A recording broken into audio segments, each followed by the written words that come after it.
देवबापाने आपल्याला सांभाळलं, त्याच्या यशमध्ये आणलं म्हणून मी आभार मानते. मी हॉस्पिटलमध्ये नाईट करते. 2 वर्षाचा एक मुलगा होता खेड्याचा, कार्तिक नावाचा. त्याला इन्सून लावला होता.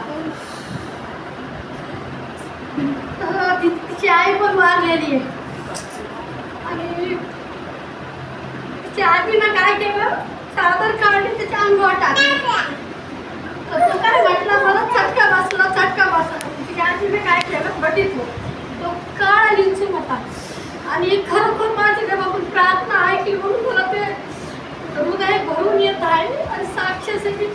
तर मग मी आणि अजून एक सिस्टर, तो मुलगा कार्तिक जे आहे ना, एकदम असा माशी कशी तरफडीत तसा तरफडत होता, तोंडाला फेस येत होता.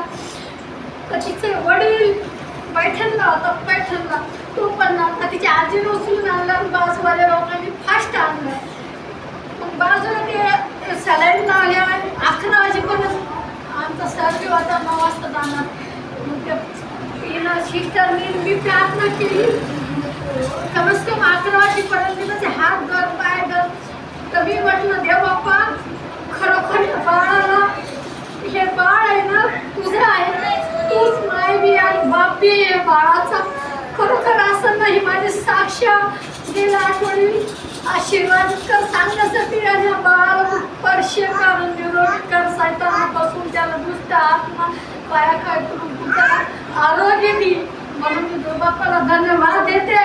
तो मुलगा 2 दिवस होता आणि चांगला होऊन गेला. आणि पाणी मागितलं आणि मग पप्पा मला पाणी पाहिजे. मी डोळे पण उघडले आणि त्याला एकदम चांगलं वाटलं. तो सुटून गेला.